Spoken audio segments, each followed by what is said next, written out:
الشيطان الرجيم بسم الله الرحمن الرحيم الحمد لله رب العالمين والصلاة والسلام على أشرف المخلوقين محمد وآله وصحبه أجمعين أما بعد സഹോദരന്മാരെ സ്നേഹിതന്മാരെ,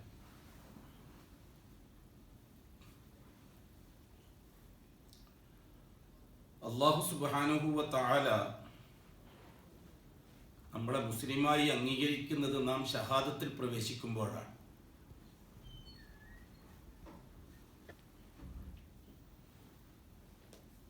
അല്ലാഹു സുബ്ഹാനഹു വ തആല അത്തരത്തിലൊരു കരാറ് നമ്മളിൽ നിന്ന് ആവശ്യപ്പെടുകയാണ്. കൺവെർട്ടഡ് മുസ്ലിമീങ്ങളും പാരമ്പര്യ മുസ്ലിമീങ്ങളും തമ്മിലൊരു വ്യത്യാസമുണ്ട്. കൺവെർട്ടഡ് മുസ്ലിമീങ്ങൾക്ക് ഇച്ചിരി ഉത്തരവാദിത്തം ഉണ്ടാവും. ഹിന്ദു മതത്തിൽ നിന്നോ ക്രിസ്തു മതത്തിൽ നിന്നോ ജൂതമതത്തിൽ നിന്നോ കമ്മ്യൂണിസ്റ്റ് മതത്തിൽ നിന്നോ ദീനുൽ ഇസ്ലാമിലേക്ക് കൺവെർട്ട് ചെയ്ത് വരുമ്പോൾ അവർക്കൊരു ഉത്തരവാദിത്തം ഉണ്ടാവും. കാരണം അവർ പഠിച്ച് മനസ്സിലാക്കി അവരിപ്പോൾ നിലവിലുള്ള ആദർശത്തെ വിട്ട് കൈയൊഴിഞ്ഞ് അള്ളാഹു മാത്രം എന്ന പ്രതിജ്ഞയിലേക്ക് പ്രവേശിക്കുകയാണ്. അതുകൊണ്ടാണ് നാം പറയുന്നത് അവർ കരിമ ചൊല്ലി മുസ്ലിമാകുന്നു എന്ന് പറയാറ്. ഈ കരിമ ചൊല്ലി മുസ്ലിമാകുക എന്നുള്ളത് മലയാളത്തിലൊരു പ്രയോഗമാണ്. മോനെ ഇവിടെ വന്നിരി.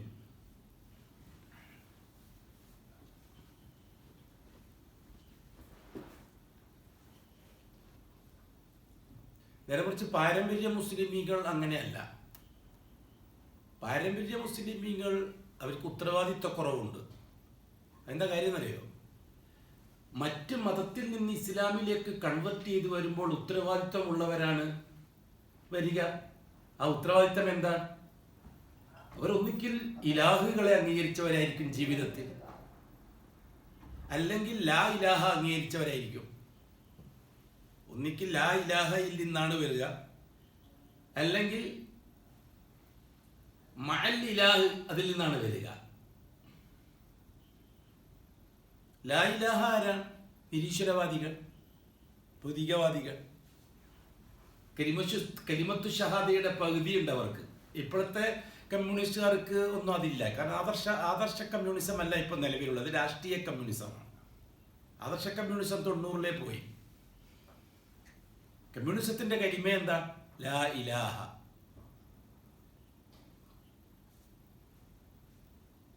പണ്ട് നമ്പൂതിരിപ്പാട് കൊല്ലത്ത് വെച്ച് നടത്തിയൊരു പ്രസംഗം കേട്ടിരുന്നു. 80-കളിൽ ഇറാഖ് കുവൈത്ത് പ്രശ്നമുണ്ടായ സമയത്ത് അന്ന് മൂപ്പര് പറഞ്ഞൊരു വാചകം ഞാൻ ഇപ്പോഴും ഓർക്കുന്നു. കമ്മ്യൂണിസം ഒരു മതമാണ്, പക്ഷെ അതിന് ദൈവമില്ലെന്ന് മാത്രം. ഡാസ് ക്യാപിറ്റൽ കമ്മ്യൂണിസത്തിന്റെ പരിശുദ്ധ ഗ്രന്ഥമാണ്. മാക്സ്, എംഗൽസ്, ലെനിൻ മുതലായവർ കമ്മ്യൂണിസത്തിന്റെ പ്രവാചകന്മാരും ആണ്. അപ്പൊ പ്രശ്നം ഇലാഹാണ്. അപ്പൊ ലാ ഇലാഹ തീരുമാനിച്ചു കഴിഞ്ഞാൽ പിന്നെ മൂപ്പരും പറഞ്ഞ് ശരിയായല്ലോ. ഇപ്പൊ കലിമത്തു ഷഹാദയിലെ ആദ്യത്തെ പാർട്ടി ലാ ഇലാഹയാണ്, നഫിയാണ്. നഫി എന്ന് പറഞ്ഞാൽ നിരാകരണം. രണ്ടാമത്തെ പാർട്ട് ഇസ്ബാത്താണ്. ഇസ്ബാത്ത് എന്ന് പറഞ്ഞാൽ സ്ഥിരീകരണം. കലിമയുടെ 2 പാർട്ടാണ്. അതുകൊണ്ടാണ് ഞാൻ പറഞ്ഞത്, വേറെ മതത്തിൽ നിന്ന് ഇസ്ലാമിലേക്ക് വരുന്നവർക്ക് ഉത്തരവാദിത്തം ഉണ്ടാവും. കാരണം അവർ ലാ ഇലാഹ ഇല്ലല്ലയുടെ 2 പാർട്ട് പഠിച്ച് മനസ്സിലാക്കി തീരുമാനം എടുത്തിട്ടാണ് ഇസ്ലാമിലേക്ക് വരുന്നത്. എന്താണ് തീരുമാനം? ഒന്നാമത്തെ തീരുമാനം ലാ ഇലാഹ. ഇനി അങ്ങോട്ട് വേറൊരു ഇലാഹിനെ അംഗീകരിക്കുന്ന പ്രശ്നമില്ല. എന്താണ് ഇലാഹിന്റെ മാന? മഅബൂദ്. മഅബൂദ്. ലാ ഇലാഹ ഐ ലാ മഅബൂദ ബിഹഖ്. മഅബൂദ് എന്ന് പറഞ്ഞാൽ ഇബാദത്ത് ചെയ്യപ്പെടേണ്ടവൻ. ഇബാദത്ത് എന്ന് പറഞ്ഞാൽ എന്താണ്? മാ മഅനൽ ഇബാദ. മലയാളത്തിൽ ആരാധന എന്ന് പറഞ്ഞിട്ട് കൊളാക്കണ്ട. ആരാധന എന്ന് പറഞ്ഞാൽ എന്താ? ആർക്കും അറിയില്ല. ഇബാദത്തിന്റെ മാന ആരാധന. ആരാധന എന്ന് പറഞ്ഞാലോ ആർക്കും അറിയില്ല. ആരാധന എന്ന് പറഞ്ഞാൽ ആരാധന തന്നെ. അങ്ങനെ പറഞ്ഞാൽ ശരിയാവും. ഈമാൻ എന്ന് പറഞ്ഞാൽ എന്താ? വിശ്വാസം. വിശ്വാസം എന്ന് പറഞ്ഞാലോ വിശ്വാസം തന്നെ. ഇബാദത്തിന് പണ്ഡിതന്മാർ അർത്ഥം വെച്ച് തന്നിട്ടുണ്ടല്ലോ. അൽ ഇബാദ അൻ യുവഹിദല്ലാഹ ഫീ കുല്ലി മാ യുഹിബ്ബുഹു അല്ലാഹു വയർള മിനൽ അഖ്വാൽ വൽ അഫ്ആൽ അല്ലാഹിറ വൽ ബാത്തിന. ശൈഖുൽ ഇസ്ലാമിന്റെ നിർവചനമാണ്. ഒരു കാര്യം ഇബാദത്താകുന്നത് എപ്പോഴാണ്? ആ ചെയ്യുന്ന ജോലി അത് മിനൽ അഖ്വാൽ വാക്കുകളാവാം, വൽ അഫ്ആൽ പ്രവൃത്തികളാവാം, അല്ലാഹിറ ബാഹ്യമായി കാണുന്നതാവാം, അൽ ബാത്തിന ആന്തര്യമായി വിശ്വസിക്കുന്നതാവാം. എന്തു തന്നെയായിരുന്നാലും ശരി, അത് അള്ളാഹ്ക്ക് മാത്രം അർപ്പിച്ചു കൊടുക്കുക. ഇതാണ് ഇബാദത്ത്. അൻ യുവഹിദല്ലാഹ ഫീ കുല്ലി മാ യുഹിബ്ബുഹുല്ലാഹ് വയർളാഹ്. അള്ളാഹ് ഇഷ്ടപ്പെടുകയും അള്ളാഹ് തൃപ്തിപ്പെടുകയും ചെയ്യുന്ന അതെന്ത് തന്നെയായിരുന്നാലും ശരി, അതെന്ത് തന്നെയായിരുന്നാലും ശരി, ദാഹിച്ച് വലഞ്ഞു വരുന്നൊരു പട്ടിക്കൊരു ഗ്ലാസ് വെള്ളം കൊടുക്കലായിരുന്നാലും ശരി, മാ യുഹിബ്ബുഹുല്ലാഹു വയർളാഹ്, അള്ളാഹ് ഇഷ്ടപ്പെടുന്ന അള്ളാഹ് തൃപ്തിപ്പെടുന്ന. അതിന് നിസ്കാരം മാത്രമാണെന്ന് അർത്ഥം വെച്ചതാരാ? നോമ്പ്, സക്കാത്ത്, ഇതാണ് ഇബാദത്ത്, ബാക്കിയുള്ളൊന്നും വിഷയമല്ല എന്ന് അർത്ഥം വെച്ചതാരാ? പ്രവാചകന്മാർക്കാർക്കെങ്കിലും അങ്ങനെ ഒരു അർത്ഥമുണ്ടോ? അപ്പൊ ലാ ഇലാഹ ഇല്ലാ മഅബൂദ ബിഹഖിൻ, യഥാർത്ഥത്തിൽ ഏതൊരു കാര്യവും ഏതൊരുവനും മാത്രം സമർപ്പിക്കേണ്ടി വരുമോ ആ മാത്രം സമർപ്പിക്കാൻ പറ്റിയവനില്ല. ഇതാണ് ലാ ഇലാഹിന്റെ മാന. മാത്രം എന്ന അഡ്രസ്സിൽ സമർപ്പിക്കുക, അതിന് പറ്റിയവനില്ല. ലാ ഇലാഹ ഇല്ലാ മഅബൂദ. ഇബാദത്തിന് ഇബ്നു അബ്ബാസ് തൗഹീദ് എന്നല്ലേ അർത്ഥം വെച്ചിരിക്കുന്നത്. എന്താണ് വമാ ഖലഖ്തുൽ ജിന്ന വൽ ഇൻസ ഇല്ലാ ലിയഅ്ബുദൂൻ എന്നതിന് ഇബ്നു അബ്ബാസിന്റെ തഫ്സീർ ഇല്ലാ ലിയഅ്ബുദൂൻ ഇല്ലാ ലിയുവഹിദൂൻ എന്നല്ലേ അർത്ഥം വെച്ചിരിക്കുന്നത്. അപ്പൊ ഇല്ലാ ലിയഅ്ബുദൂൻ, എനിക്ക് ഇബാദത്ത് ചെയ്യാനല്ലാതെ ഞാൻ ജിന്നിനെയും ഇൻസിനെയും പഠിച്ചിട്ടില്ല എന്നാൽ, അതായത് ഇല്ലാ ലിയുവഹിദൂൻ, നിങ്ങൾ എന്ത് ചെയ്യുന്നുണ്ടെങ്കിലും എനിക്ക് മാത്രം ചെയ്യാനാണ് നിങ്ങളെ ഞാൻ പഠിച്ചത് എന്നല്ലേ എൻ്റെ അർത്ഥം. എന്നാലേ എൻ്റെ ശരിയായ അർത്ഥമുള്ളൂ.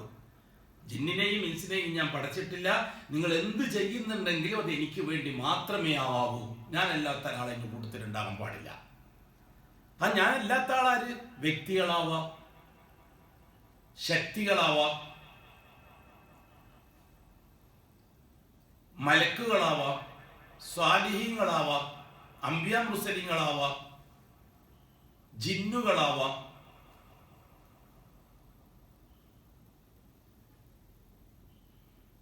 അല്ലാത്തവർ ഇവരാരും ആവാം,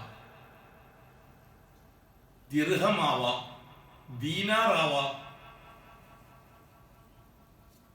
നമ്മൾ ഈ മരം കൊണ്ടും കല്ലുകൊണ്ടും കൊത്തിയുണ്ടാക്കിയ രൂപത്തിൽ ആരാധിക്കലേ ആരാധനയാവും, ബാക്കിയൊന്നും ആരാധനയല്ല എന്ന് ഷീഈ പണ്ഡിതന്മാർ അർത്ഥം വെച്ചിട്ട് വന്നിട്ട് പഠിച്ചല്ലേ നാം.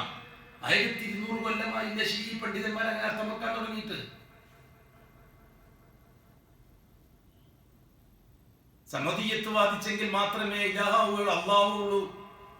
സമദിയത്ത് വാദിച്ചിട്ട് ആരും മറ്റുള്ളവരെ വിളിക്കുന്നില്ല.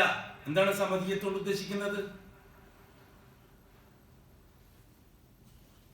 സ്വയം പര്യാപ്തി നേടുക, അങ്ങനെയാണ് അത് സമദിയത്തിന്റെ മാന.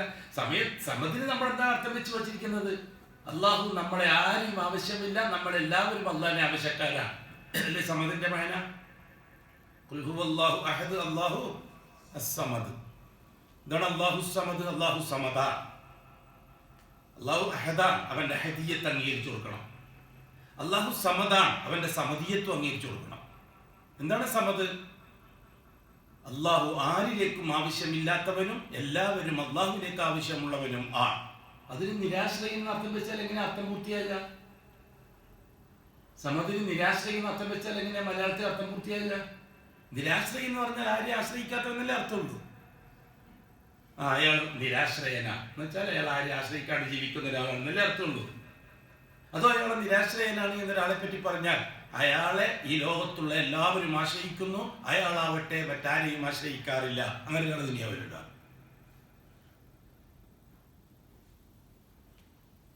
അപ്പൊ അല്ലാഹു സമദായിരിക്കണം. സമദിയത്ത് എന്നത് റുബൂബിയത്തിന്റെ വിശേഷണമല്ലേ? അത് ഉലൂഹിയത്തിന്റെ വിശേഷണമാണോ? അതുകൊണ്ടാണല്ലോ ഷിയാക്കൾ ഉലൂഹിയത്ത് പഠിപ്പിക്കാത്തത്. കൂട്ടരെ 1450 കൊല്ലമായില്ലേ കേരളത്തിൽ ഇസ്ലാം വന്നിട്ട്? 1440 കൊല്ലമായി കേരളത്തിൽ ഇസ്ലാം വന്നിട്ട്. ബിലാദുരിയുടെ ചരിത്രരേഖ ശരിയാണെങ്കിൽ, ബിലാദുരി അദ്ദേഹത്തിന്റെ താരീഖിൽ എഴുതിയിരിക്കുന്നത് ഹിജ്റ 5 ഇസ്ലാം കേരളത്തിൽ വന്നു എന്നാണ്. മാലിക്കുദ്ദീനാറും പാർട്ടിയും അതൊന്നും വന്നിട്ടുണ്ടോ ഇല്ലോ എന്നുള്ള കാര്യം അത് പരീക്ഷിക്കേണ്ടതാണ്. സഹിഹായ റിപ്പോർട്ട് കിട്ടൂല. അങ്ങനെ കേരളത്തിലേക്ക് ഒരു ഇസ്ലാം അല്ലാഹു റസൂലിന്റെ കാലഘട്ടത്തിൽ കേരളത്തിലേക്ക് ഒരു ജമാഅത്ത് ദീനുൽ ഇസ്ലാമിന്റെ പ്രബോധനമായിട്ട് വന്നിട്ടുണ്ട് എന്നത് ചരിത്രം മാത്രമാണ്. അതിന് പ്രബലമായ തെളിവുകളൊന്നുമില്ല. അബ്സീനിയയിലേക്ക് ജമാഅത്ത് പോയതിന് തെളിവുണ്ട് ഇല്ലേ? യമനിലേക്ക് മുആവിയ പോയതിന് തെളിവുണ്ട് ഇല്ലേ? റോമിലേക്കും പേർഷ്യയിലേക്കും അഷ്റഫുൽ ഖൽഖ് ദൈവത്തിന്റെ കത്തെഴുതിയതിന് തെളിവില്ലേ?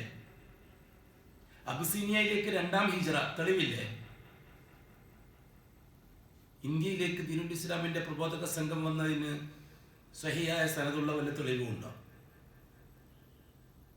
ഉണ്ടെങ്കിൽ ഹാജരാക്ക്. ചരിത്രത്തിലുണ്ട്. ഈ മാലിക് ദീനാർ ആരാ? കാസർഗോഡുള്ള മാലിക് ദീനാർ ആരാ? മാലിക് ദീനാറാന്നും പറയുന്നു, മുഹമ്മദിന് മാലിക് ദീനാറാന്നും പറയുന്നു. ആർക്കറിയാം? അല്ലാഹു അഅലം.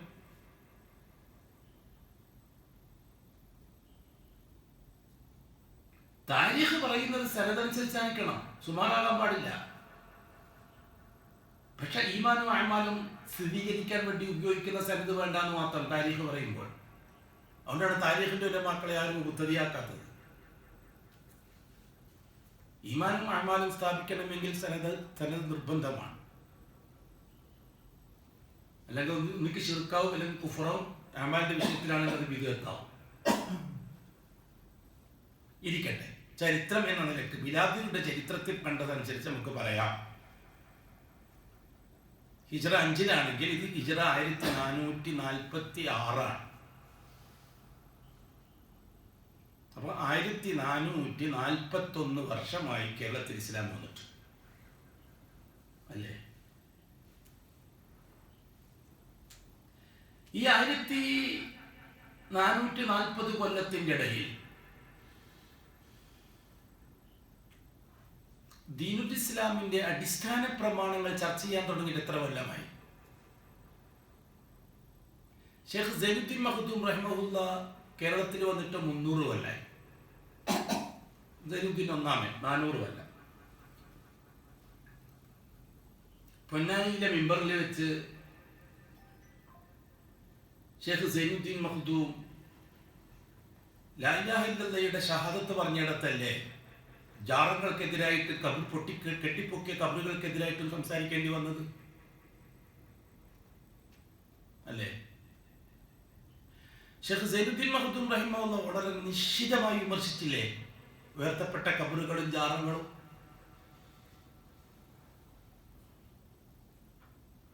പക്ഷെ അദ്ദേഹത്തിന്റെ നാക്കിന് കൂച്ചുവിലം കിട്ടതാരായിരുന്നു? കൊണ്ടോട്ടിത്തങ്ങന്മാരായിരുന്നില്ലേ? കൊണ്ടോട്ടിത്തങ്ങന്മാരാരാണ്? 800 കൊല്ലത്തെ പാരമ്പര്യമുള്ള യമനി സൂഫി ഷെയ്ഖുകളാണ് കൊണ്ടോട്ടിത്തങ്ങന്മാർ. യമനിൽ നിന്ന് കേരളത്തിലേക്ക് കച്ചവടത്തിന് വരുന്ന സംഘം ബർക്കത്തിന് വേണ്ടി സൂഫികളെയും കൂട്ടിയിട്ട് വരുമായിരുന്നു. ആ സൂഫികളാണ് കേരളത്തിൽ യഥാർത്ഥത്തിൽ ഇസ്ലാമിനെ പ്രചരിപ്പിച്ചത്. സൂഫികൾ പ്രചരിപ്പിക്കുമ്പോൾ സ്വാഭാവികമായിട്ടും ശിഈയത്തും അശ്ശരിയത്തുമാണ് അവർ പ്രചരിപ്പിക്കുക. അഖീദയിൽ അശ്ശരിയത്തും അഅ്മാലിന്റെ വിഷയത്തിൽ സൂഫിയത്തും. സൂഫിയത്തിന്റെ ഭാഗമായി അമലുകൾക്ക് അവർ മദ്ഹബി തരീഖത്ത് കൊടുത്തു. അതുകൊണ്ടാണ് കേരളത്തിൽ കൂടുതലും ഷാഫി മദ്ഹബുകാരായത്. യമനിൽ നിന്ന് വന്ന ഷാഫികളായ സൂഫികളാണ് ഇസ്ലാമിനെ പ്രചരിപ്പിച്ചത്. അതുകൊണ്ടാണ് കേരളത്തിൽ ഷാഫികളായത്.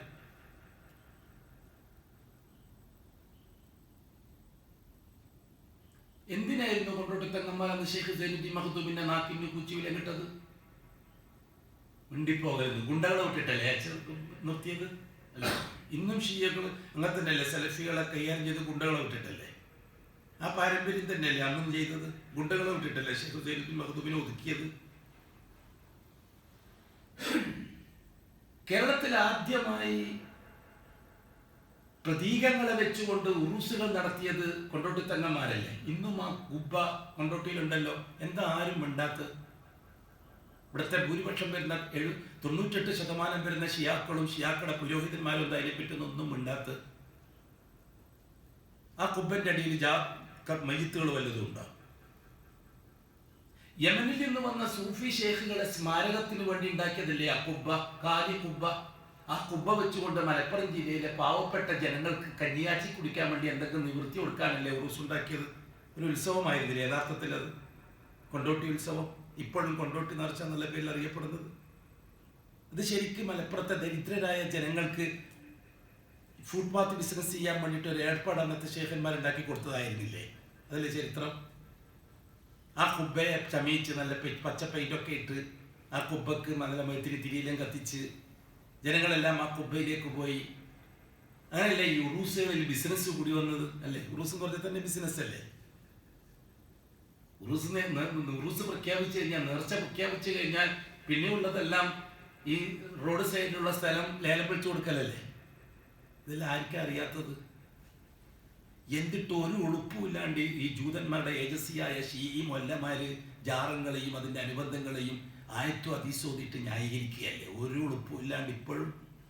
ഇന്നലെ മരിക്കുക, ഇന്ന് പച്ച പെയിന്റ്, നാളെ മുതൽ വരുമാനത്തിന്റെ മാർക്കറ്റ് അല്ലേ? അല്ലേ? കണ്ടാൽ തന്നെ ഒരു എന്താണ്?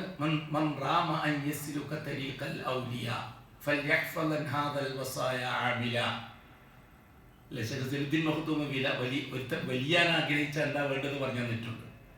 ഒരാൾ ഔലിയാക്കളെ മസ്ലക്കിൽ പ്രവേശിക്കാൻ ഉദ്ദേശിച്ചാൽ താഴെ പറയുന്ന വസിയ്യത്തുകൾ ശരിക്കും മനഃപ്പാഠമാക്കിക്കൊള്ളട്ടെ എന്നും പറഞ്ഞിട്ടാണ് അദ്ദേഹം വിശദീകരിക്കുന്നത്, വലിയാവാനുള്ള വഴികൾ വിശദീകരിക്കുന്നത്.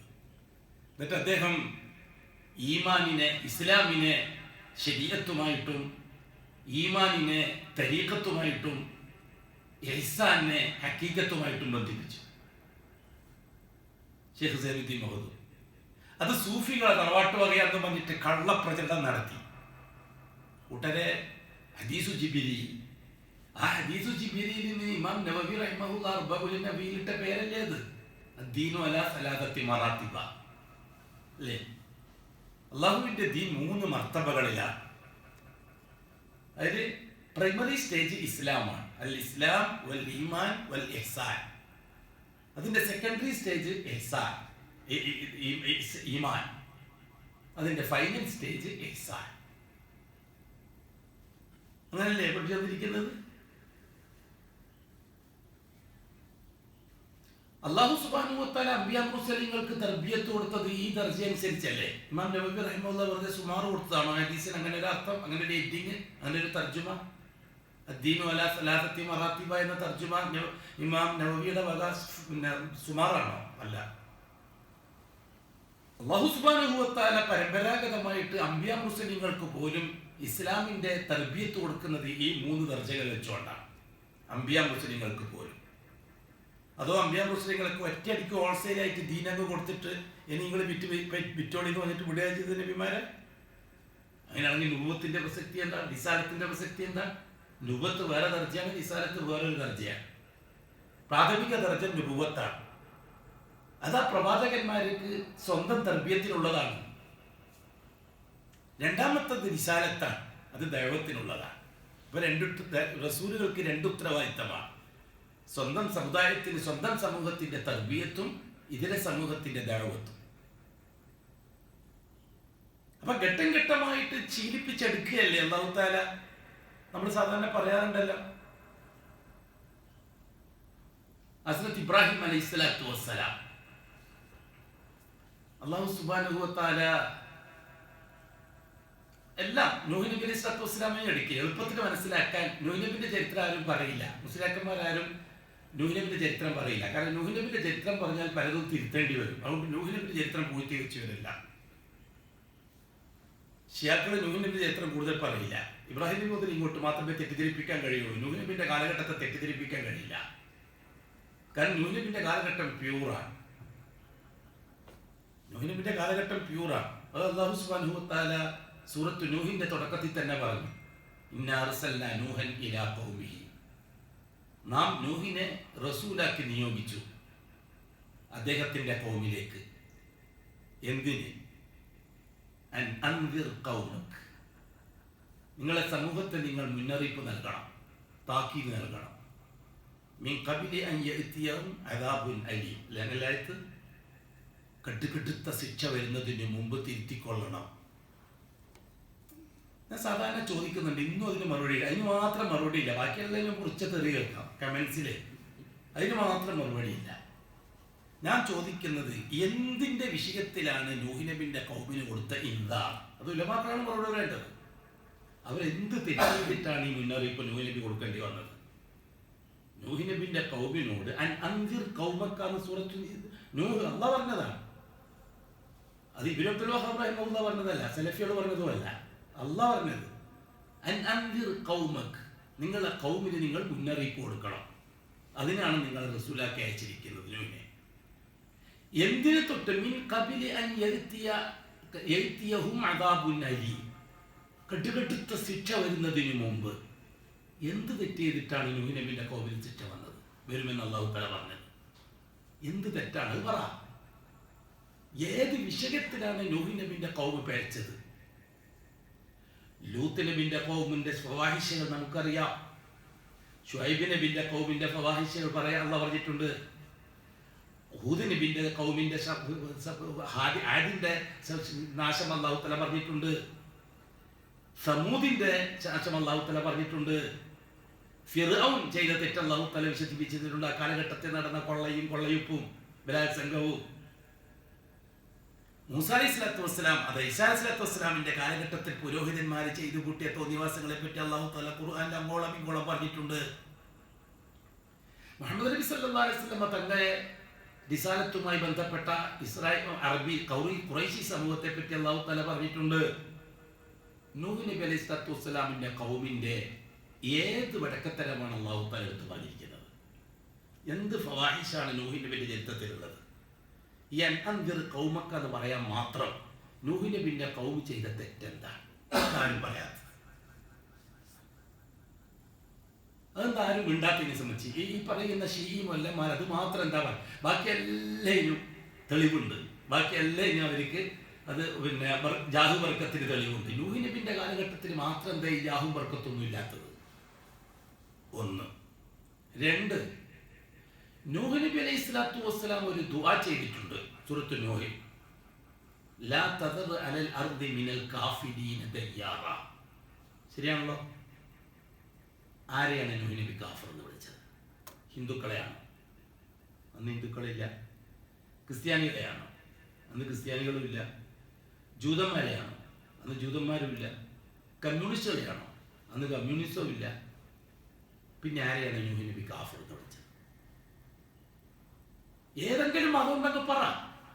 അതിൻ്റെ പിന്നെ ശേഷം ഇദ്രീസ് ശീസ് നബിമാരുടെ കാലത്തിന് ശേഷം ചുരുങ്ങിയ കാലയളവിന് ഏത് മതമാണ് അന്ന് ഇറാഖിൽ ഉണ്ടായിരുന്നത്? പറ. ഏത് ആചാരമാണ് നിലവിലുണ്ടായിരുന്നത്? എന്ത് ഉത്സവമാണ് നിലവിലുണ്ടായിരുന്നത്? ഇതൊന്നും ഉണ്ടായിട്ടില്ല. കാരണം ആ കാലഘട്ടം ശൈശവ കാലഘട്ടമാണ്. മനുഷ്യന്റെ ബാല്യഘട്ടം.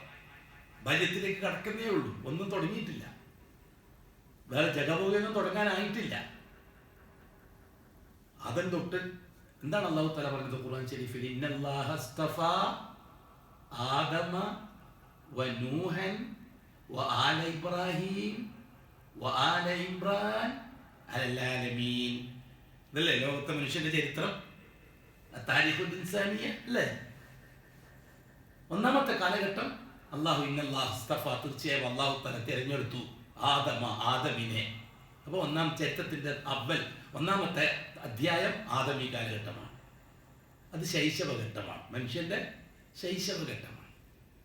ഈ ദുനിയാവിൽ മനുഷ്യൻ കുട്ടിപ്രായത്തിൽ എത്തിയിട്ടേ ഉള്ളൂ. ആദം നബി തൊട്ട് നൂഹ് നബി വരെയുള്ള കാലഘട്ടം. ഏറി വന്നവർ 2, 3000, 4000 കൊല്ലം. അത് കുട്ടിപ്രായം. അതുകൊണ്ട് എന്തില്ല? കിതാബ് ഇറക്കിയില്ല. വലിയ വലിയ നിയമങ്ങളൊന്നുമില്ല. ആങ്ങൾക്ക് പെങ്ങളെ കെട്ടാം, പെങ്ങൾക്ക് ആങ്ങളെ കല്യാണം കഴിക്കാം. അങ്ങനെ അല്ലേ? അങ്ങനല്ലേ മസാല?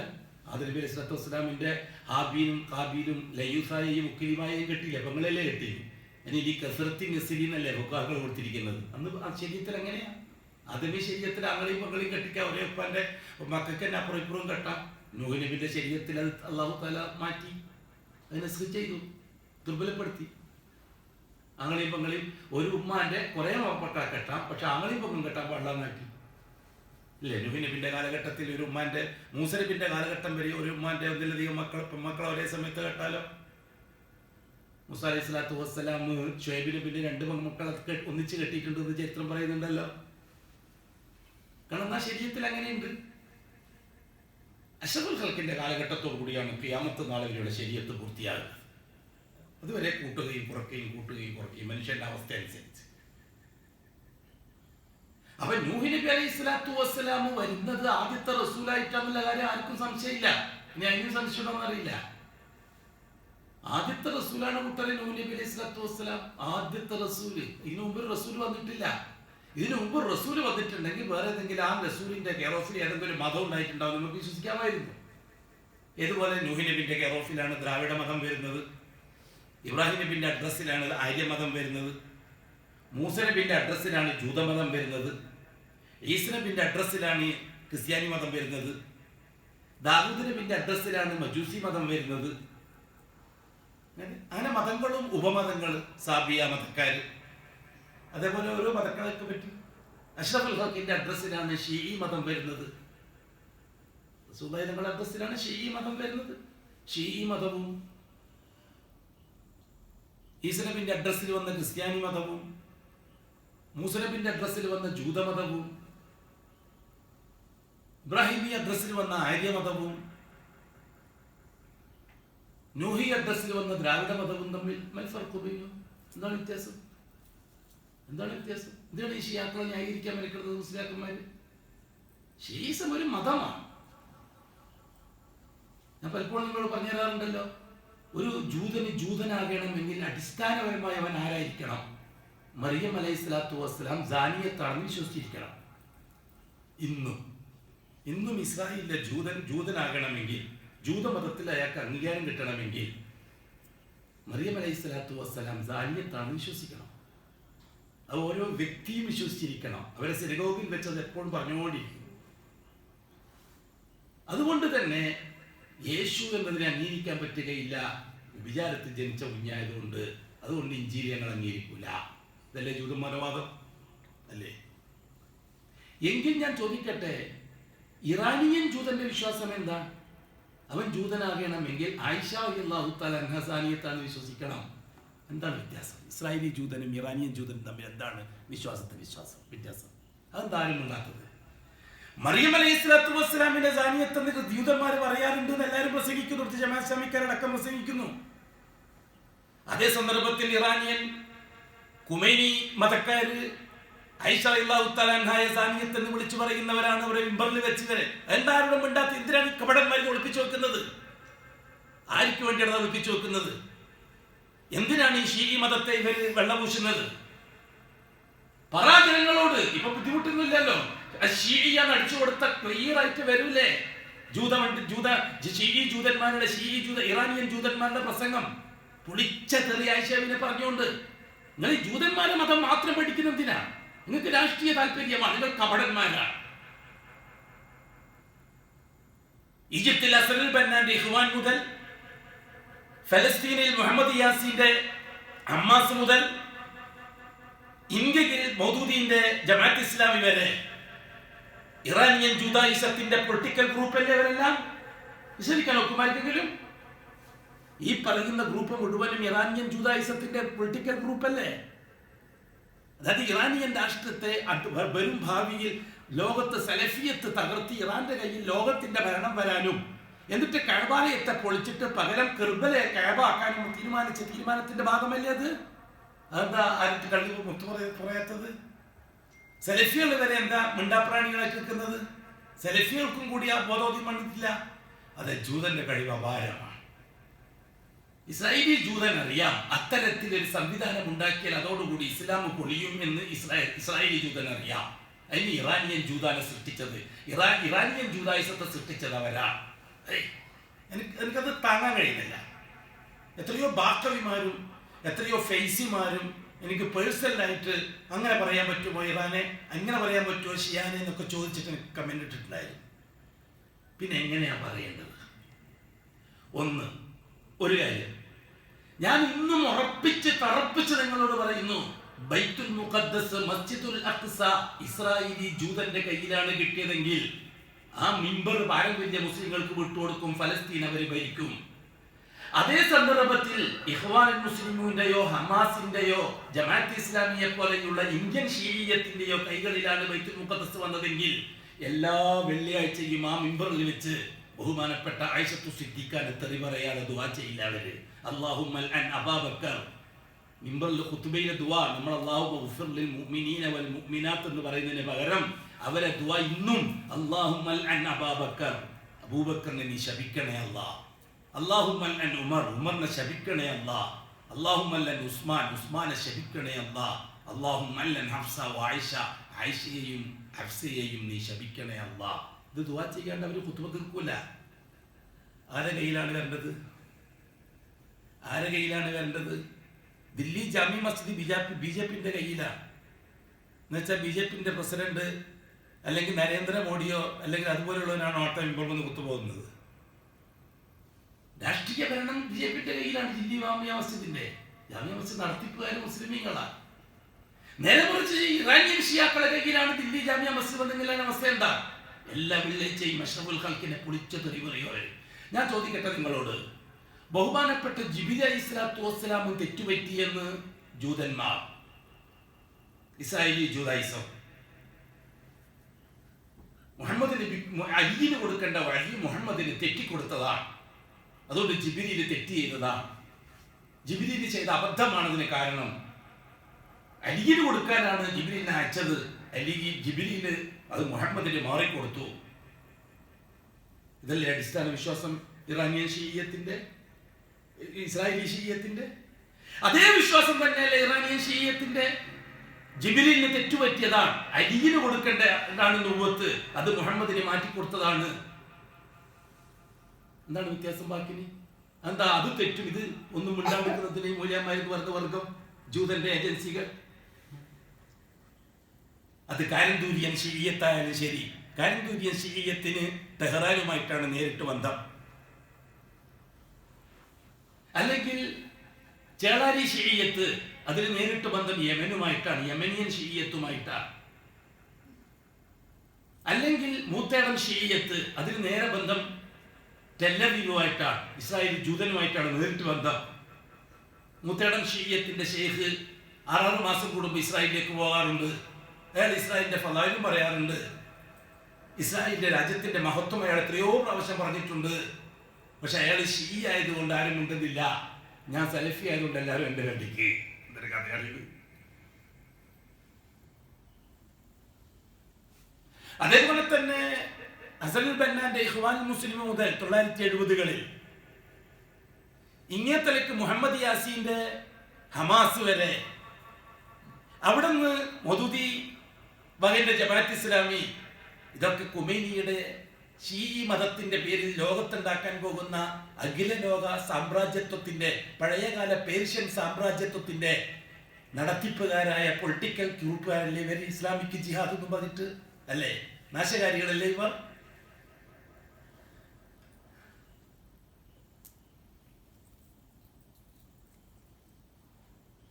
ഈ രീതിയിൽ എത്ര എന്താണ് ഇറാനിയൻ ഷീയ്യത്തിന്റെ കലിമത്തു ഷഹാദ?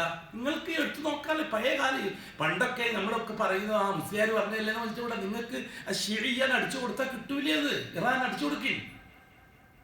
അശ്ഹദു അല്ലാ ഇലാഹ ഇല്ലല്ലാഹ് വഅശ്ഹദു അന്ന മുഹമ്മദർ റസൂലുള്ളാഹ് വഅശ്ഹദു അന്ന അലിയ്യൻ വലിയുള്ളാഹ് വഅശ്ഹദു അന്ന ആയിഷ വഹഫ്സ ഫിന്നാർ. ഇതല്ലേ ഇവരുടെ കലിമത്തു ഷഹാദ?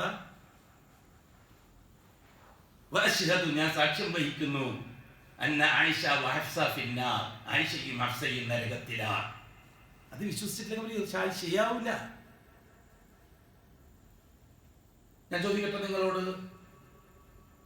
ബഹുമാനപ്പെട്ട ഫാത്തിമ റളിയല്ലാഹു തആല അൻഹ മാത്രമേ അഷ്റഫുൽ ഖൽക്കിന്റെ മകളായിട്ടുള്ളൂ എന്ന് വിശ്വസിക്കുന്നില്ല ഇറാനിയൻ ഷിയാക്കൾ ഇപ്പോഴും? ബാക്കിയുള്ള പെൺമക്കളൊന്നും റസൂലുള്ളാഹി തങ്ങളുടെ മക്കളല്ല എന്നല്ലേ അവർ വിശ്വസിക്കുന്നത് ഇപ്പോഴും?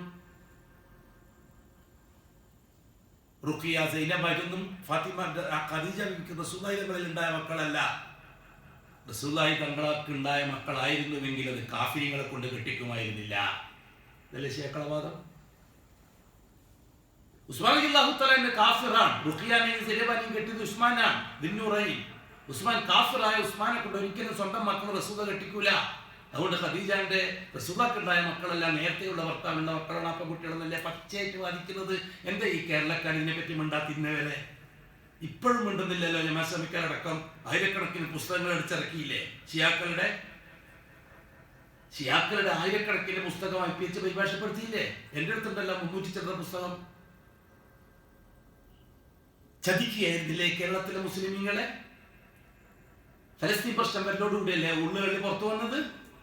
ഇപ്പോഴല്ലേ കാര്യങ്ങൾ യഥാർത്ഥത്തിൽ കേരളക്കാർക്ക് മനസ്സിലായി തുടങ്ങിയത്?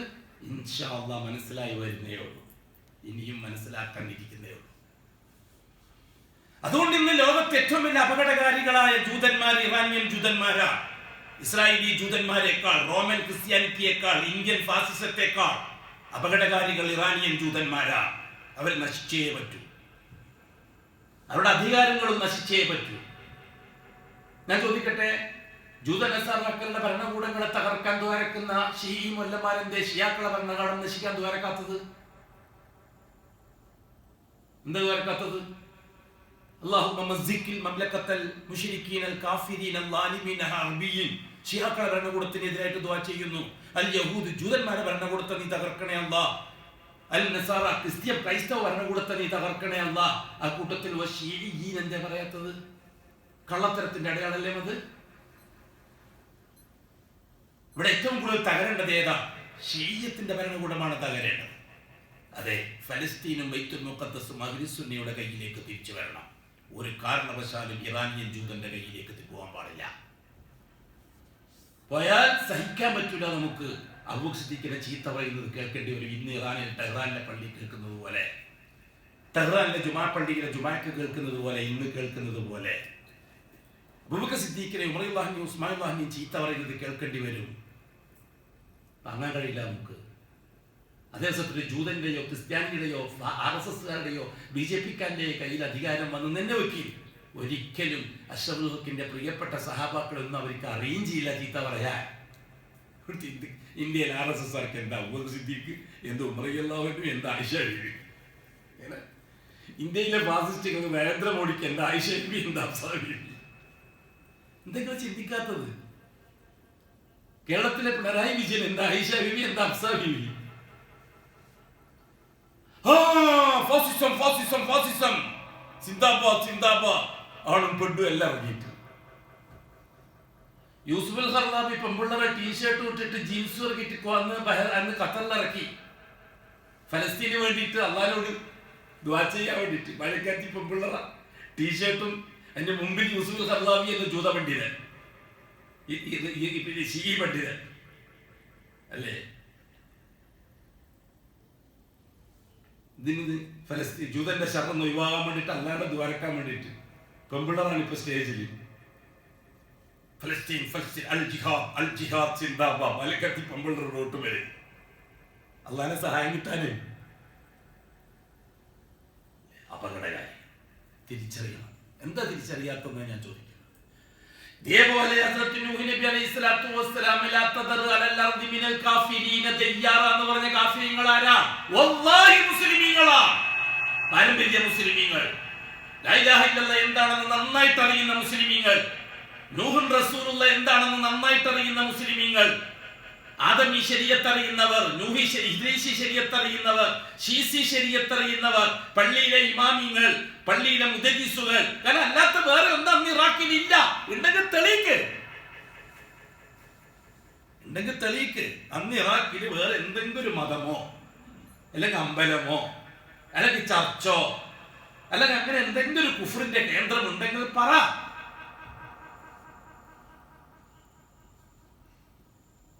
ഇവിടെ ബഹുമാനപ്പെട്ട നൂഹ് നബി അലൈഹിസ്സലാത്തു വസ്സലാം കാഫിർ എന്ന് വിളിച്ചത് ആരെയാ? നിസ്കരിക്കുന്ന മുസ്ലിമീങ്ങളെ, നോമ്പ് നോക്കുന്ന മുസ്ലിമീങ്ങളെ, ദിക്റും തസ്ബീഹും ചെയ്യുന്ന മുസ്ലിമീങ്ങളെ. എന്തുകൊണ്ടാണ് അവർ കാഫിരീങ്ങളായത്? 5 ജാറങ്ങൾ വെച്ചുകൊണ്ട് അള്ളാഹുവിന്റെ വസായിത്തുകൾ ഉണ്ടാക്കി. അതോടുകൂടി അവർ കാഫിറായി. അല്ലേ? അത് ഖുർആൻ ശരീഫിൽ തന്നെ വ്യക്തമാക്കി തന്നതല്ലേ. 5 ലാ തദറുന്ന ആലിഹത്തക്കും. നൂഹ് നബി അലൈഹി സ്വലാത്തു വസ്സലാമിനെതിരെ മുസ്ലിയാക്കന്മാർ യോഗം കൂടിയില്ലേ? വലിയ വലിയ സമ്മേളനങ്ങൾ നടത്തിയില്ലേ? ബഹുമാനപ്പെട്ട നൂഹ് നബി അത് പറയുന്നുണ്ടല്ലോ. ലമ്മാ ദഅഅതുഹും, അല്ലാഹുവേ ഞാൻ അവരെ ദഅവത്ത് ചെയ്യുമ്പോഴെല്ലാം ജഅലു അസാബിയഹും ഫീ ആദാനിഹിം, അവര് വസ്തഗ്സൗ സിയാബഹും വസ്തക്ബറു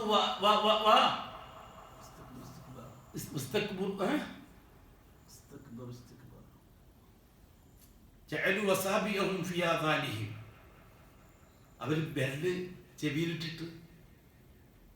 മംഗലാപുരത്ത് ഒരു നസീഹത്തിന് പോയപ്പോ 9,000 കൊല്ലം മുമ്പ് നടന്ന സംഭവം അള്ളാഹ് പറഞ്ഞത് കണ്ണുകൊണ്ട് കണ്ടു.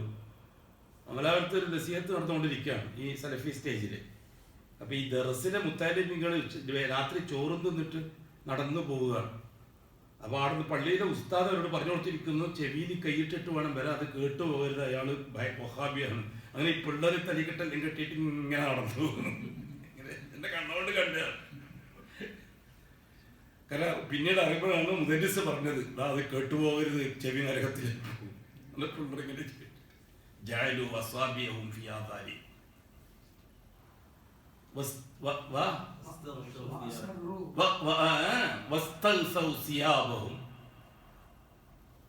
പിന്നെ തുണി മുഖത്തിട്ടിട്ട് ആളെ തിരിയാണ്ടിരിക്കാൻ വേണ്ടിയിട്ട്, അത് വാങ്ങി കൂടി വന്നാൽ ആരാന്ന് തിരിയാൻ പാടില്ല. അതിന് വേണ്ടിയിട്ട് അഹങ്കാരി. ആര്? നൂഹ് നബി അലൈഹി സ്വലാത്തു വസ്സലാമിനെ കല്ലെറിയുകയും ചീത്ത പറയുകയും തോന്നിവാസം പറയുകയും ചെയ്തവരല്ലേ? അവർ ഇന്നത്തെ ഏതെങ്കിലും ക്രിസ്ത്യാനി പുരോഹിതന്മാരായിരുന്നോ? ഏതെങ്കിലും ജൂത പുരോഹിതന്മാരായിരുന്നോ? അല്ലെങ്കിൽ ഏതെങ്കിലും കമ്മ്യൂണിസ്റ്റുകാരനായിരുന്നോ? അതല്ലെങ്കിൽ ഏതെങ്കിലും ഫാസിസ്റ്റുകളായിരുന്നോ? RSS കാരനോ BJP കാരനോ എങ്ങനായിരുന്നോ? അങ്ങനെ പറ. എന്നിട്ട് നൂഹ് നബി അലൈഹി സ്വലാത്തു വസ്സലാം അല്ലാഹുവിനോട് പറഞ്ഞ കൂട്ടത്തിൽ ഞാൻ രാവും പകലും ഒരുപോലെ ദഅവത്ത് ചെയ്തു. റബ്ബി ഇന്നി ദഅഅതു ഖൗമി ലൈലൻ വനഹാറ. രാത്രിയും ഞാൻ ദഅവത്ത് ചെയ്തു, അല്ലാഹുവേ ജാറത്തിൽ പോകരുത്. പകലും ഞാൻ ദഅവത്ത് ചെയ്തു, ജാറത്തിൽ പോകരുത്. അല്ലാഹു മാത്രം മതി, അല്ലാഹു മാത്രം മതി, അല്ലാഹുവിന്റെ വസായിത്തുകൾ വേണ്ട. ഞാൻ അവരോട് ദഅവത്ത് ചെയ്യുമ്പോഴെല്ലാം അവർ ഈ രീതിയിലാണ് ചെയ്തുകൊണ്ടിരിക്കുന്നത്. അല്ലാഹ് മടുത്തു. അല്ലാഹുവേ, എത്ര കൊല്ലമായി അല്ലാഹുവേ ഇവരെ പിറകെ നടക്കാൻ തുടങ്ങിയിട്ട്, എത്ര കൊല്ലമായി ഞാൻ തൗഹീദ് പ്രസംഗം ചെയ്ത് നടക്കാൻ തുടങ്ങിയിട്ട്. അല്ലാഹ് ഇവരെന്നെ അനുസരിക്കുന്നില്ല, അല്ലാഹ് അവരൊന്നും കേൾക്കുന്നില്ല. അല്ലാഹ് മതി അല്ലാഹുവേ, ലാ തദർ അലൽ അർദി മിനൽ കാഫിരീന ദയ്യാറ. ഒരൊറ്റ മുസ്ലിയാരെയും ബാക്കി വെക്കാതെ നീ നശിപ്പിച്ച് കളയണേ അല്ലാഹുവേ. അല്ലേ നൂഹ് നബി ദുആ ചെയ്തത്? ആരെയാണ് കാഫിർ എന്ന് വിളിച്ചത്? അല്ലാഹു തആല തിരുത്തിയോ? അങ്ങനെ പറയില്ല. നൂഹേ, മുസ്ലിയാക്കന്മാരല്ലേ, മുദരിസുമാരല്ലേ, ഖാദിമാരല്ലേ, വലിയ വലിയ ദർസ് നടത്തുന്ന ആൾക്കാരല്ലേ, അങ്ങനെ പറയില്ല നൂഹ് എന്ന് അല്ലാഹു തആല തിരുത്തിയോ? അല്ലാഹു സുബ്ഹാനഹു വ തആല നൂഹ് നബി അലൈഹി സ്വലാത്തു വസ്സലാമിനോട് പറഞ്ഞു, നൂഹ് മതി, ഇവന്മാർക്ക് വാങ്ങു പറഞ്ഞു കൊടുത്തിട്ട് കാര്യമില്ല, തൽക്കാലം ദഅവത്ത് നിർത്ത്, നിങ്ങൾക്ക് ഞാൻ വേറൊരു ജോലി ഏൽപ്പിച്ചു തരാം, ഞാൻ പറയും പോലെ കേട്ടാ മതി. എന്താണ് അല്ലാഹുവേ? ഇസ്നഇൽ ഫുൽക ബിവഹ്യിനാ വഅയ്യുനിനാ. ഇതെല്ലാം നിർത്തിയിട്ട് നിങ്ങളൊരു കപ്പൽ ഉണ്ടാക്കുക, ബാക്കി എന്താണ് ചെയ്യുന്നത് ഞാൻ ചെയ്തു തരാം. അല്ലാഹു തആല പറഞ്ഞെങ്ങനെയാണ്? ഫസ്തജാബ ലഹും. അല്ലാഹു തആല അവരെ ദുആക്ക് ഉത്തരം കൊടുത്തു എന്നാണ് ഖുർആൻ പറഞ്ഞിരിക്കുന്നത്. നൂഹ് നബിന്റെ ദുആ സ്വീകരിച്ചു. ജാറക്കാരെ ഒറ്റ ഒന്നിനെ ബാക്കിയില്ലാന്ന് നശിപ്പിക്കാനുള്ള തീരുമാനിച്ചു. ആ തീരുമാനത്തിനുള്ള ജോലിയാണ്. ഇവിടെയാണ് നൂഹ് നബി അലൈഹി സ്വലാത്തു വസ്സലാം അല്ലാഹു തആല കൊടുക്കുന്ന തർബിയത്ത് എന്ന് ഞാൻ പറഞ്ഞത്. ഇസ്ലാമിന്റെ ഒന്നാമത്തെ ദർജയിലാണ് ബഹുമാനപ്പെട്ട നൂഹ് നബി അലൈഹി സ്വലാത്തു വസ്സലാം. അവസാനം രണ്ടാമത്തെ ദർജയിലേക്കാണ് പോകാൻ പോകുന്നത്. ഈമാന്റെ ദർജയിലേക്ക്, സെക്കൻഡറി സ്റ്റേജിലേക്കാണ് പോകുന്നത്. പ്രൈമറി സ്റ്റേജിൽ വിജയിച്ചു ബഹുമാനപ്പെട്ട നൂഹ് നബി, നിർത്തി. രണ്ടാമത്തെ സ്റ്റേജിലേക്കാണ് അല്ലാഹു തആല തർബിയത്തിലേക്കുന്നത്. എന്താണ് രണ്ടാമത്തെ സ്റ്റേജ്? പ്രൈമറി ഈമാന്റെ പ്രൈമറി സ്റ്റേജാണ്. അസ്ബാബുകളെ പരിഗണിക്കാതെ അള്ളാഹുവിന്റെ അവാമിറുകളെ പൂർത്തിയാക്കുക, അതാണ് ഈമാൻ. അസ്ബാബുകളെ പരിഗണിച്ചുകൊണ്ട് അമാലുകളെ പൂർത്തിയാക്കുക, അതാണ് ഇസ്ലാം. തിരിയുന്നില്ല, ഇനിയും സമയം എടുക്കും തിരിയാൻ. വിവരം ഉണ്ടായിട്ട് കാര്യമില്ല. മുസ്ലിയാക്കന്മാർക്ക് വിവരമുണ്ട്. PMA സലാമിന് തിരിച്ചറിവുണ്ട്. മറ്റെല്ലാവർക്കും അറിവുണ്ട്, സലാമിന് തിരിച്ചറിവുണ്ട്. 1000 ഉലമാക്കൾ അറിവിന് മുകളിലാണ് സലാമിൻ്റെ തിരിച്ചറിവ്. നാം അങ്ങനെയാണ് വിശ്വസിക്കുന്ന കാര്യം. PMA സലാമിൻ്റെ തിരിച്ചറിവ്, ആ തിരിച്ചറിവിന് വലിയ കിതാബൊന്നും ഓതണമെന്നില്ല. കിതാബ് ഓതൽ ഷർത്തുമല്ല ഈമാൻ സഹിയാക്കാൻ. തൗഹീദ് ശരിയാക്കാൻ ആലിമാകണമെന്നൊരു ഷർത്തുമില്ല. അത് നിസ്കാരം, നോമ്പ്, സക്കാത്ത്, ഹജ്ജ് അതിന് മതിയത്. തൗഹീദ് ക്ലിയറാക്കാൻ അടിമയാണോ ചെയ്തേ പറ്റൂ. അതിന് തിരിച്ചറിവ് ആവശ്യമാണ്. അബൂതാലിബിന് അറിവുണ്ട്, തിരിച്ചറിവുണ്ടായില്ല. ഖത്താബിന്റെ മകൻ ഉമറിന് അറിവില്ല, പക്ഷെ തിരിച്ചറിവുണ്ടായി. പറയുന്നത് മനസ്സിലാകുന്നുണ്ട്? സമയം കുറിച്ച് മനസ്സിലായ അബൂതാലിബിന് അറിവുണ്ട്. വലഖദ് അലിംതു ബിഅന്ന ദീന മുഹമ്മദി മിൻ ഖൈരി അദിയാനിൽ ബരിയത്തി ദീന. അങ്ങനെ തന്നെയാണ് മൂപ്പര് തുടങ്ങി വെച്ചത്. എങ്ങനെയാണ്? വല്ലാഹി വല്ലാഹി ലൻ യസിലു ബിജംഇഹിം. അല്ലാഹുവിനെ തന്നെയാണ് സത്യം. ഖുറൈശി സമൂഹത്തിന്റെ ഈ കൂട്ടായ്മയൊന്നും നിന്നെ ഒരു ചുക്കും ചെയ്യാൻ കഴിയില്ല മോനെ. ഹത്താ ഉവസ്സദ ഫിത്തുറാബി ദഫീന. അബൂതാലിബ് പാടിയതാണ്. വല്ലാഹി ലൻ യസിലു ഇലൈക ബിജംഇഹിം ഹത്താ ഉവസ്സദ ഫിത്തുറാബി ദഫീന. മോനെ മുഹമ്മദ്, ഞാൻ മരിച്ചിട്ട് എൻ്റെ ശരീരം കബറടക്കിയാലല്ലാതെ നിന്നെ തൊടാൻ, നിന്റെ രോമം തൊടാൻ ഇവരെ കൊണ്ട് കഴിയില്ല മോനെ. ആരോ അറിവ്? അബൂതാലിബ് ആലിമാണ്, വിവരമുള്ളവരാണ്. വഖദ് അറൽത, തീർച്ചയായിട്ടും നീ എനിക്ക് വിശദീകരിച്ചു തന്നിട്ടുണ്ട് ഈ ദീൻ എന്താണെന്ന്. തീർച്ചയായിട്ടും നീ എനിക്ക് വിശദീകരിച്ചു തന്നിട്ടുണ്ട്. വലഖദ് അലിംതു ബിഅന്നഹു, തീർച്ചയായിട്ടും ഞാൻ ആ ദീൻ എന്താണെന്ന് അറിഞ്ഞിട്ടുണ്ട്. ഇന്ന് ലോകത്ത് നിലവിലുള്ള ദീനിൽ ഏറ്റവും നല്ല ദീൻ നീ പറയുന്ന ദീനാണെന്ന് ഞാൻ മനസ്സിലാക്കിയിട്ടുണ്ട്. ഇമാം ബുഖാരി റിപ്പോർട്ട് ചെയ്തതല്ലേ അബൂതാലിബിന്റെ ഇൽമ്. ലൗലൽ മലാമത്തു ഔ ഹിദാരി സുബ്ബതൻ, അങ്ങനെയാണ് റിപ്പോർട്ട്. ലൗലൽ മലാമത്തു ഔ ഹിദാരി സുബ്ബതൻ ലവജത്തനി സംഹം ബിദാക മുബീന. മോനെ, എനിക്കൊരു പ്രശ്നമുണ്ട്. ഈ ജനം നിന്നെ ചീത്ത പറയുന്നതും കൊല്ലാൻ നടക്കുന്നതും ഞാൻ കാണുന്നുണ്ട്. എന്നെ കൊണ്ടത് താങ്ങാൻ പറ്റില്ല മോനെ. ഈ വയസ്സുകാലത്ത് നിന്നെ ഈ പറയുന്ന ചീത്ത എനിക്ക് കേൾക്കാൻ പറ്റില്ല. ഞാൻ നിന്നെ അംഗീകരിച്ച് ഷഹാദത്തിൽ ഏർപ്പെട്ടാൽ അതോടുകൂടി നിന്നോട് കാണിക്കുന്നതെല്ലാം പിന്നെ അവരെ എന്നോടാണ് കാണിക്കുക. ഈ വയസ്സുകാലത്ത് കഴിയില്ല മോനെ.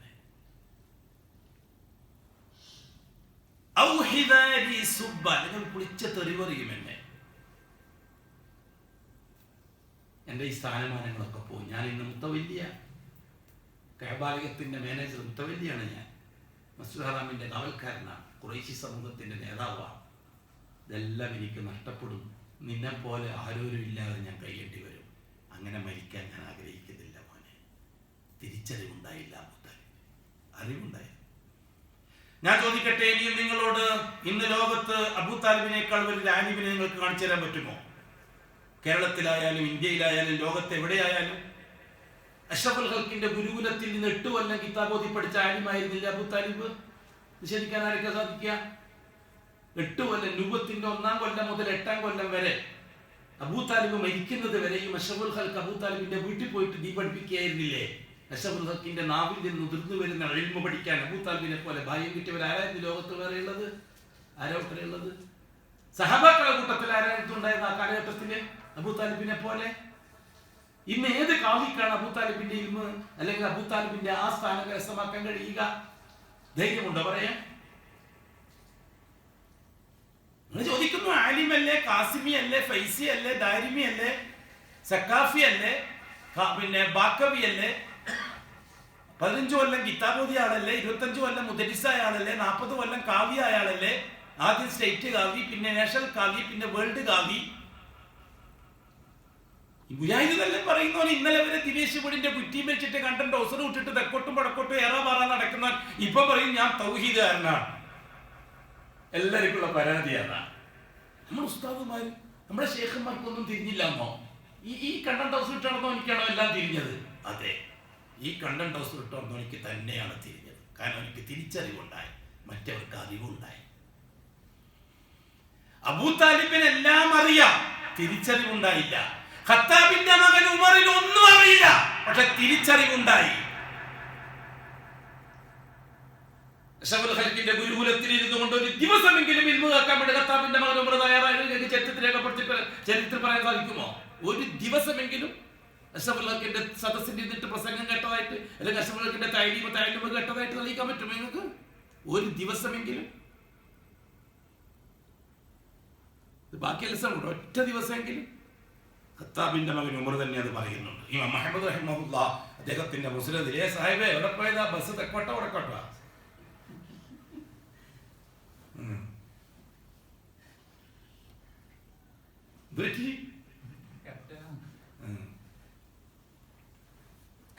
നമ്മളെ പിള്ളേർക്ക് നല്ല ഗുണമുണ്ട്. എന്താ പറയുക, 5 കൊണ്ട വണ്ടിക്ക് 5:30 പുറപ്പെടുക പറ്റുന്നത്. നല്ല ഗുണല്ലേ? എന്നിട്ട് ഇവരെന്താവും അറിയോ? വടകര തങ്ങളോ നമ്മൾ വണ്ടി നിൽക്കാൻ പറഞ്ഞു, നമ്മളെയും കൊണ്ടേ വണ്ടി പോകും. ഈ വടകര തങ്ങൾ എനിക്കറിയാം കേട്ടോ. എൻ്റെ ഒന്ന് അജ്ജിനുണ്ടായി 90-ൽ കപ്പലിൽ അജ്ജിന് വരിക 1990-ൽ. അന്ന് ആ കപ്പലിൽ ഈ വടകര അമതാജി തങ്ങളുണ്ടായത്. ഒരു മാനസിക രോഗി, അയാളിങ്ങനെ പിച്ചും പേയും പറയും, കപ്പൽ എന്നും പറയും. അയാൾക്ക് വേണ്ടി കേട്ടിട്ടില്ല, അയാൾക്ക് വേണ്ടിയിട്ട് വണ്ടിയിൽ നിന്ന് കേട്ടിട്ടില്ലേ? അതാണ് സാധനം. ഈ ആളെ എനിക്കറിയാം, ഈ മടവൂരിനും എനിക്കറിയാം, ഞാൻ കണ്ടിട്ടുണ്ട് നേർക്ക്. ഈ മാനസിക രോഗിയായിട്ട് ലോകം ചുറ്റുന്ന സമയത്ത് ഞാൻ ശ്രീകണ്ഠാരം പഴങ്ങാടിക്ക് എടുത്തിട്ട് മദ്രസയിൽ സദായിട്ട് ജോലി ചെയ്തിരുന്നു. അന്ന് അവിടെ ഒരു കബറും പരിധിയിട്ട് ഇയാൾ വന്നിരുന്നു. അത് ഒന്നിച്ച് കുറേ സിൽബന്തികളും കുപ്പായം എന്ന് പറയും, വെറും തുണി മാത്രം, ഒരാവായിച്ചിരിപ്പോൾ സിഗരറ്റ് വെച്ചുകൊണ്ടിരിക്കും. ഒരു വെളുത്ത നല്ലൊരു സുന്ദരനായ മനുഷ്യൻ. പക്ഷെ അദ്ദേഹം മാങ്ങാട് മുദരിസായിട്ട് വന്നിരുന്നു. നമ്മുടെ തലപ്പും മാങ്ങാടില്ലേ, അവിടെ മുദരിസായിട്ട് വന്നിരുന്നു.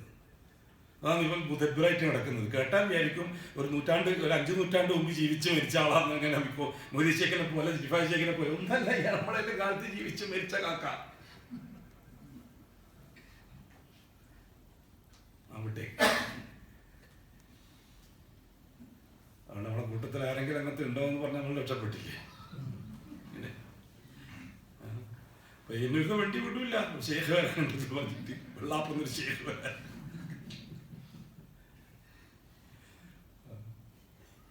ഇടയ്ക്കൊരു തമാശ പറയുന്നതാണ് ഇമാം മുഹമ്മദ് റഹിമഹുല്ലാഹ് അദ്ദേഹത്തിന്റെ മുസ്നദിൽ ഉമർ ഫാറൂഖ് റളിയല്ലാഹു അൻഹുവിനെ പറ്റി വിശദീകരിക്കുന്നുണ്ട്. ഇസ്ലാം ദീനിനെ സംബന്ധിച്ച് ഒരു വസ്തു അറിയില്ല ഖത്താബിന്റെ മകൻ ഉമറിന്.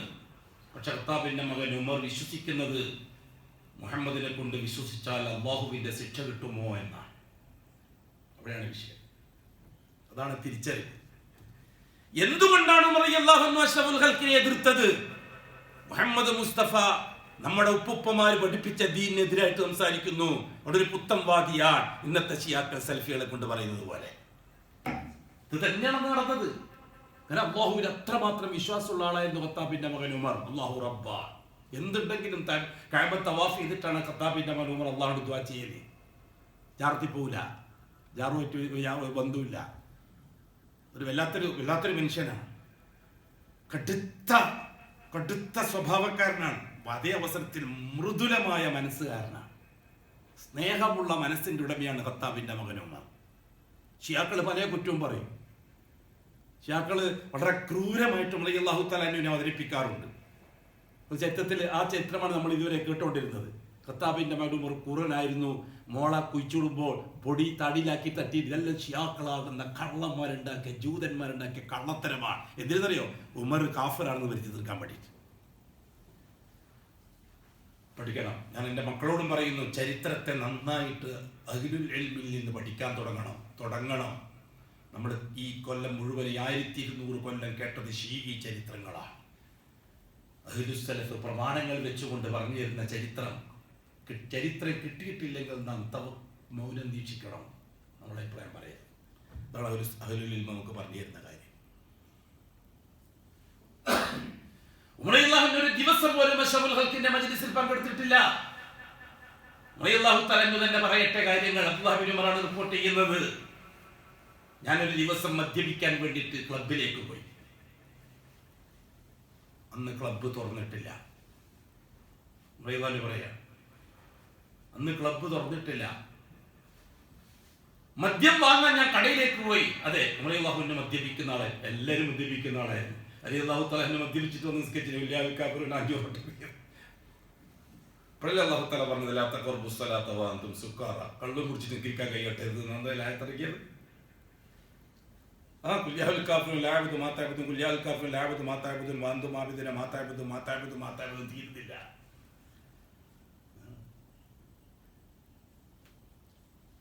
മദ്യം എന്നത് അറബികളുടെ ശീലമായിരുന്നു. മരിച്ചാൽ മുന്തിരി വള്ളിയുടെ ചോട്ടിൽ കബറടക്കണം, അതിന്റെ വേരിൽ നിന്ന് മദ്യം ആസ്വദിക്കാൻ എന്ന് വസിയത്ത് പറയുമായിരുന്നു അറബികൾ. അതൊക്കെ ആ കാലഘട്ടത്തിലെ രീതികളാണ്. ഞാൻ ഷോപ്പിലേക്ക് പോയി. അതെ, ഷോപ്പ് പൂട്ടിയിട്ടുണ്ട്. പിന്നെന്താ ചെയ്യേണ്ടത്? ഞാൻ ഒറ്റക്ക്, രാത്രിയായി. ഞാൻ നേരെ കഅബത്തിലേക്ക് പോയി തവാഫ് ചെയ്യാൻ. അതാണ് ഇന്നത്തെ രാജ്യം. അതാണ് ഞാൻ ഒരു പാരമ്പര്യ മുസ്ലിങ്ങളെന്ന് പറയുന്നത്. മാഷാ അല്ലാഹ് എന്ന് സ്റ്റിക്കർ ഒട്ടിച്ച കാറ് ഉച്ചക്ക് ജുമഅക്ക് പള്ളിയിൽ കാണാം, വൈകുന്നേരം ബാറിലും കാണാം. കണ്ടിട്ടില്ലേ? ഞങ്ങൾക്ക് ഞാൻ കാണിച്ചാലോ. മാഷാ അല്ലാഹ് ടിക്കർ ബാക്കിൽ. ഉച്ചക്ക് അതേ കാറ് പള്ളിയിലുണ്ടായിരുന്നു. അയാൾ ജുമഅക്ക്, വൈകുന്നേരം ബാറക് ഹോട്ടലിന്റെ മുമ്പിൽ, ബാറക് ഹോട്ടലിന്റെ മുമ്പിൽ മാഷാ അല്ലാഹ്ന്റെ കാറ്. അതെന്നെ ഖത്താബിന്റെ മകന് മാറും. അത് മാറണമെന്നാണ് നാം പറയുന്നത്. ആ ശീയത്തിൽ നിന്ന് സലഫിയത്തിലേക്ക് തിരിച്ചു വരണമെന്നാണ് നാം പറയുന്നത്. അന്ന് ദാറുൽ നദുവ സുന്നി സെന്റർ ആയിരുന്നു, ദാറുൽ അർക്കം സലഫി സെന്റർ. ഇവരെല്ലാം സുന്നി സെന്ററിൽ നിന്ന് വയലു വെക്കുന്നവരാണ്. ഖത്താബിന്റെ മകൻ ഉമർ അടക്കം വലിയ വലിയ ശൈഖന്മാർ, അബൂ താലിബിന്റെ നേതൃത്വത്തിൽ വലിയ വലിയ ശൈഖന്മാർ വയലു പറയും അഷ്റഫുൽ ഖൽഖിനെതിരെ. അല്ലാഹ് മാത്രം പോരാ, നമുക്ക് ഔലിയാക്കളും വേണം, ലാത്ത വേണം, ഉസ്സ വേണം, മനാത്ത വേണം. മുഹമ്മദ് പറയുന്നത് ശരിയല്ല. അത് സുന്നി സെന്ററിലെ വയത്. സലഫി സെന്ററിലെ അഷ്റഫുൽ ഖൽഖും സഹാബാക്കളും സ്വകാര്യമായിട്ട് അവിടെ നിന്നും പറയും വയത് അല്ലാഹ് മാത്രം മതി, ലാത്തിയും വേണ്ട, ഉസ്സയും വേണ്ട. അതാണ് ഞാൻ പറഞ്ഞ തിരിച്ചറിവ്. അറിവ് മാത്രം ഉണ്ടായിട്ട് കാര്യമില്ല, എത്ര വലിയ മുസ്ലിയാരായിട്ടും കാര്യമില്ല, തിരിച്ചറിവ് ഉണ്ടാവണം. അപ്പോഴേ കാര്യം ശരിക്കും ബോധ്യപ്പെടുകയുള്ളൂ. അല്ലെങ്കിൽ നമ്മുടെ ശൈഖന്മാര്, നമ്മുടെ ഉസ്താദുമാര് ആരാണ്? 1.5 കിലോ തൂക്കം നെറ്റിക്ക് തയമ്പ് തന്നെയുണ്ട്. പിന്നെ പച്ച ഷാല് വേറെ, ചുവന്ന ഷാള് വേറെ, കൈക്ക് വള വേറെ, കഴുത്തിന് മാല വേറെ, അല്ലേ? ഇപ്പോഴത്തെ പുതിയ ഷെയ്ഖിന്റെ രീതി, യൂണിഫോം അതൊക്കെയാണ്. ഞാൻ പള്ളിയിൽ പോയി, കഅബത്തിലേക്ക് ചെന്നു, തവാഫിന് വേണ്ടി ഒരുങ്ങി. നല്ല മനോഹരമായൊരു ശബ്ദം കേൾക്കും. ഖത്താബിന്റെ മകനും കൂടെ പറയുകയാണ്. ഇന്നത്തെ മാതിരി ഇന്ന് ഭൂലോകത്തെ ഇവിടെ ചന്ദ്രനിൽ പോയാലും കഅബം കാണാമായിരിക്കും, അല്ലേ? മസ്ജിദുൽ ഹറാം ആകാശത്തിൽ നിന്ന് കാണുന്ന കാഴ്ച അജീബാണ്. അന്നൊന്നും കാണില്ല. ഖത്താബിന്റെ മകൻ ഉമർ പറയുകയാണ്, ഞാൻ ഖില്ലയുടെ ഒരു ഭാഗത്ത് ഒളിച്ചു നിന്നു. ഞാൻ ആദ്യമായിട്ടാണ് അത്തരത്തിലൊരു ശബ്ദം കേൾക്കുന്നത്. നോക്കിയപ്പോൾ മുഹമ്മദ് നിസ്കരിച്ചുകൊണ്ടിരിക്കുക. നിസ്കരിക്കുമ്പോൾ ഖുർആൻ പാരായണം ചെയ്യുകയാണ് മുഹമ്മദ്. ഞാൻ ഇന്ന് വരെ അത്തരത്തിലൊരു പാരായണം കേട്ടിട്ടില്ല.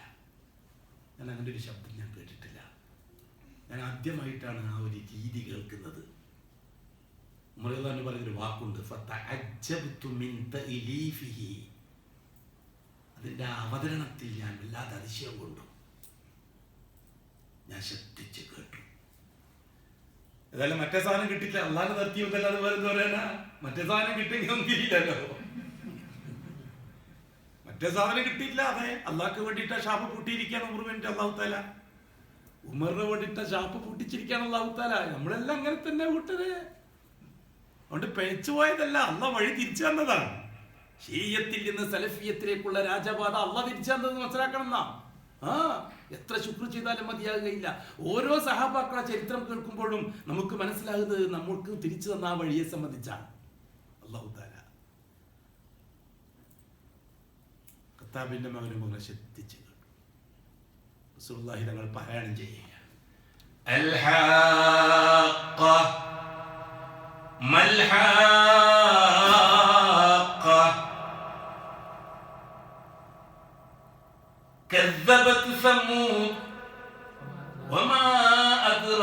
മൽ ഹാഖ കദ്ദബത് സമൂദ് വആദും ബിൽ ഖാരിഅ ഫഅമ്മാ സമൂദ് فأهلكوا بالطاغية وأما عاد فأهلكوا بريح صرصر عاتية سخرها 7 ليال و8 أيام حسونا فترى القوم فيها صرعا كأنهم أعجاز نخل خاوية. വേറെ കാര്യം കൂടി അറിയണം, ഉമറിയല്ലാഹു നല്ല അറബി സാഹിത്യ ഭാഷ അറിയുന്ന ആളാണ്. അറബിയുടെ കൂട്ടത്തിൽ എഴുത്തും വായനയും അറിയാവുന്ന ആൾക്കാരുടെ കൂട്ടത്തിൽ ഒരാളായിരുന്നു ഖത്താബിന്റെ മകൻ ഉമർ. എന്നാൽ അഷ്റഫുൽ ഖൽക്കിന് എഴുതാനും അറിയില്ല, വായിക്കാനും അറിയില്ല. ആ കാലഘട്ടത്തിൽ നല്ല എഴുത്തും വായനയും അറിയാവുന്ന ആളാണ് ഖത്താബിന്റെ മകൻ ഉമർ. മിടുക്കനാണ്. ഈ ഷിയാക്കൾ പറയും പോലെ ആയിരുന്നില്ല, മിടുമിടുക്കനാണ്. അള്ളാഹു മാത്രമാണ്, അള്ളാഹു അല്ലാത്ത ആരുടെയും പിന്നാലെ പോയിട്ടില്ല ഖത്താബിന്റെ മകൻ ഉമർ. പക്ഷെ അള്ളാഹു അല്ലാത്തവരെ തള്ളാൻ പറ്റൂല. നമ്മൾ ഉസ്താദുമാരും ശൈഖന്മാരും അങ്ങനെയാണ് പറഞ്ഞത്. ഖുർആൻ പറഞ്ഞില്ലേ കൂട്ടരെ, വളരെ കൃത്യമല്ലേ. وَإِذَا قِيلَ لَهُمْ تَعَالَوْا إِلَى مَا أَنزَلَ اللَّهُ وَرَسُولُهُ قَالُوا حَسْبُنَا مَا وَجَدْنَا عَلَيْهِ آبَاءَنَا أَوَلَوْ كَانَ آبَاؤُهُمْ لَا يَعْلَمُونَ وَلَا يَهْتَدُونَ. കേരള ശിയാക്കൾക്ക് പറ്റിയ കേരള ശിയാക്കളോട് അല്ലാഹു തആല ഇന്നത്തെ ശിയാക്കളോട് പറയും പോലെ വഇദാ ഖീല ലഹും, അവരോട് പറയപ്പെട്ടാൽ, തആലൂ ഇലാ മാ അൻസലല്ലാഹു വറസൂലിഹി, അല്ലാഹു തആല ഇറക്കിയിരിക്കുന്ന ഖുർആനിലേക്കും പ്രവാചകന്റെ സുന്നത്തിലേക്കും വാ എന്നവരോട് പറയപ്പെട്ടാൽ, ഖാലു, അപ്പോൾ അവർ മറുപടി പറയും, ഹസ്ബുനാ ഹസ്ബുനാ മാ വജദ്നാ അലൈഹി ആബാഅനാ, ഞങ്ങൾക്ക് ഞങ്ങളുടെ ഉപ്പുപ്പമാര് കൊണ്ടുവന്നത് തന്നെ മതി. ഹസ്ബുനാ, ഞങ്ങൾക്ക് മതി. മാ വജദ്നാ അലൈഹി ആബാഅനാ, ഞങ്ങളുടെ ഉപ്പുപ്പമാര് കൊണ്ടുതന്നത് തന്നെ ഞങ്ങൾക്ക് മതി. നിങ്ങൾ പുതിയതിലൊന്നും കൊണ്ടുവരണ്ട. എത്ര കൃത്യമാണല്ലേ. ആലോചിച്ചോക്കെ, ഇവിടുത്തെ മഹല്ല് ജമാഅത്തിലെ പ്രസിഡന്റുമാര്, സെക്രട്ടറിമാര്, ഖത്തീമാര്, ഖാദിമാര്, സ്റ്റേറ്റ് ഖാദി, നാഷണൽ ഖാദി, എല്ലാവരും പറഞ്ഞ അങ്ങനെ തന്നെ അല്ലേ. നമ്മൾ ഉപ്പപ്പമാർ ഇങ്ങനെയാണ് പഠിപ്പിച്ചിരിക്കുന്നത്. അത് മതി നമുക്ക്. നിങ്ങൾ പുതിയ ദീനൊന്നും നമ്മളെ പഠിപ്പിക്കണ്ട, ഖുർആൻ ഹദീസൊന്നും പഠിപ്പിക്കണ്ട. ഇത്ര കൃത്യമാണ് ഖുർആന്റെ ഭാഷ. എന്നിട്ട് അല്ലാഹു തആല ചോദിക്കുന്നു തൊട്ടപ്പുറത്ത്, അവലൗ കാന ആബാഉഹും ലാ യഅലമൂന വലാ യഹ്തദൂൻ. നിങ്ങൾ ഉപ്പുപ്പമാർ ഒരു ചുക്കും തിരിയാത്തവരാണെങ്കിലും, നിങ്ങൾ ഉപ്പുപ്പമാർക്ക് ഹിദായത്ത് എന്താണെന്ന് അറിയാത്തവരാണെങ്കിലും, ആ ഉപ്പുപ്പമാർ പറഞ്ഞു തന്നെയാണോ നിങ്ങൾ വിശ്വസിക്കുന്നത്? അല്ലാഹു ചോദിക്കാം.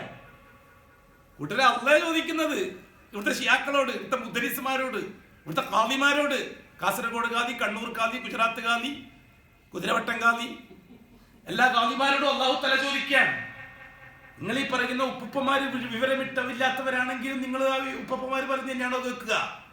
അവലൗ കാന ആബാഉഹും ലാ യഅലമൂന വലാ യഹ്തദൂൻ. കൃത്യമല്ലേ കാര്യം? ഖത്താബിന്റെ മകൻ ഉമർ കേൾക്കുകയാണ് അഷ്റഫുൽ ഖൽക്കിന്റെ പാരായണം. മൽ ഹാഖ, ആ ഭയങ്കരമായ സംഭവം. മൽ ഹാഖ, എന്താണ് സംഭവം? വമാ അദ്റാക മൽ ഹാഖ, ഓ മുഹമ്മദ് നബി, നിങ്ങൾക്ക് എന്തറിയാം അതിനെ സംബന്ധിച്ച്? ആ സ്ഫോടനാത്മകമായ ഭീകരമായ സംഭവം ഖിയാമത്ത് നാൾ. കദ്ദബത് സമൂദ് വആദും ബിൽ ഖാരിഅ, അന്നുണ്ടാകുന്ന ഭയങ്കരമായ ആ സ്ഫോടനം, ആ പൊട്ടിത്തെറി, അത് സമൂദ് സാമ്രാജ്യം കളവാക്കി, ആദിന്റെ സാമ്രാജ്യവും കളവാക്കി. ഖത്താബിന്റെ മകൻ ഉമർ നിന്നിട്ട് ചിന്തിക്കുകയാണ്, മുഹമ്മദ് ഇറമിന്റെയും ആദിന്റെയും സമൂദിന്റെയും രാഷ്ട്രീയ സ്ഥിതിഗതികളെ പറ്റിയാണ് പറയുന്നത്. ഇത് മുഹമ്മദിന് എവിടുന്ന് കിട്ടി? കാരണം മുഹമ്മദിന് നന്നായിട്ട് ആർക്കറിയാം? ഖത്താബിന്റെ മകൻ ഉമറിനറിയാം. അബ്ദുല്ലാന്റെയും ആമിനാന്റെയും മോന, യത്തീമായിട്ട് വളർന്നൊരു മോൻ. അബ്ദുൽ മുത്തലിബ് 8-ാം വയസ്സിൽ മരിച്ചു. അബൂ താലിബാണ് ഇപ്പൊ ജീവിച്ചിരിക്കുന്നത്. ഒന്നുമില്ല, എഴുതാനും അറിയില്ല, വായിക്കാനും അറിയില്ല, സ്കൂളിൽ പോയിട്ടില്ല, മദ്രസയിലും പോയിട്ടില്ല. ഈ മുഹമ്മദിന് എങ്ങനെയാണ് അതിന്റെ ഇവിടുത്തെ ബുദ്ധിയില്ലാത്ത ചില ബുദ്ധിജീവികളുണ്ട്. ബുദ്ധിയില്ലാത്ത ബുദ്ധിജീവികൾ അറിയില്ലേ? ഭൗതികവാദികൾ, നിരീശ്വരവാദികൾ, സാറന്മാരും സാർച്ചിമാരും. സാറന്മാരും സാർച്ചിമാരും. സാറിന്റെ മുന്നസാണ് സാർച്ചി. എനിക്ക് അറിയിക്കില്ലാന്ന് വേണ്ട.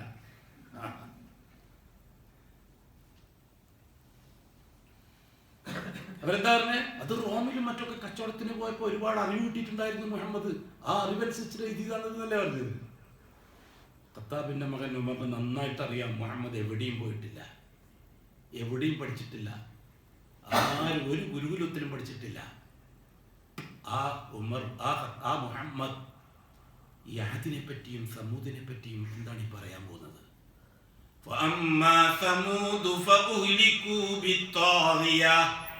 സമൂദ് സാമ്രാജ്യം തകർന്നടിഞ്ഞത് അതിഭയങ്കരമായ സ്ഫോടനത്തിലാണ് അല്ലേ? അതല്ലേ കൂട്ടരെ അല്ലാഹു സുബ്ഹാനഹു വ തആല അഷ്റഫുൽ ഖൽഖിന് കൊടുക്കുന്ന ഇൽമ്. ഫാസിസ്റ്റുകൾ ഒറഞ്ഞു തുള്ളുമ്പോൾ, കമ്മ്യൂണിസ്റ്റുകൾ ഒറഞ്ഞു തുള്ളുമ്പോൾ, സയനിസ്റ്റുകൾ ഒറഞ്ഞു തുള്ളുമ്പോൾ, ജൂത നസാറ കമ്മ്യൂണിസ്റ്റ് ഫാസിസ്റ്റ് ശക്തികൾ ചതുർമത സഖ്യമുണ്ടാക്കി ഇസ്ലാമിനെയും മുസ്ലിമിനെയും നശിപ്പിക്കാൻ മെനക്കെടുമ്പോൾ നന്ന ചെറിയൊരു ന്യൂനപക്ഷം എന്ന നിലക്ക് നിങ്ങൾ പേടിക്കണ്ട. മഹാഭൂരിപക്ഷം ബഹർ വരും പോലെ വരികയാണ് ചതുർമത സഖ്യം. റോമിലെ ക്രിസ്ത്യാനി, പേർഷ്യയിലെ മജൂസി, ഖൈബറിലെ ജൂതൻ, മക്കയിലെ ഫാസിസ്റ്റുകൾ, മുശ്രിക്കുകൾ എല്ലാവരും കൂടി സഖ്യസേന ഉണ്ടാക്കി വരികയാണ്. മുഹമ്മദ് നബിന്റെ ഒന്നിച്ച് എണ്ണാവുന്ന ആൾക്കാർ മാത്രം. ഇവർ വന്നിട്ട് അഷ്റഫുൽ ഖൽഖിനോട് ചോദിക്കുകയാണ്, യാ റസൂലല്ലാഹ്, എല്ലാരും കൂടി വരികയാണല്ലോ നബിയെ, നമ്മൾ എന്താ ചെയ്യാ? എന്തെങ്കിലും സമാധാനം പറഞ്ഞാ നബിയെ? റസൂലുള്ളാഹി സ്വല്ലല്ലാഹു അലൈഹി വസല്ലം അർത്ഥഗർഭമായ മൗനം. വഹിയില്ലാത്ത വിഷയങ്ങളുടെ സുഖാര്യങ്ങൾ ശീലന്താണ് മൗനം. വഹിയുള്ള വിഷയങ്ങൾ മാത്രമേ സംസാരിക്കുള്ളൂ, അല്ലെങ്കിൽ ഹബീബ് മൗനം ദീക്ഷിക്കും, മുണ്ടില്ല. ദാ വരുന്നു ജിബ്രീൽ അലൈഹിസ്സലാം. അലം തറ കൈഫ ഫഅല റബ്ബുക ബിആദ് ഇറമ ദാത്തിൽ ഇമാദ് അല്ലതി ലം യുഖ്ലഖ് മിസ്ലുഹാ ഫിൽ ബിലാദ് وثمود الذين جابوا الصخر بالواد وفرعون ذي الأوتاد الذين طغوا في البلاد فأكثروا فيها الفساد فصب عليهم ربك سوط عذاب إن ربك لبالمرصاد. എന്തിനാ മുഹമ്മദ് നബിയെ ഇങ്ങനെ പേടിക്കുന്നത്? നിങ്ങൾ ആരെയാണ് ഈ പേടിക്കുന്നത്? നിങ്ങൾ ഈ സാമ്രാജ്യ ശക്തികൾ രാഷ്ട്രീയ ചേരുണ്ടാക്കിയിട്ട് വരുന്നത് നിങ്ങൾ എന്തിനാണ് വിഷമിക്കുന്നത്?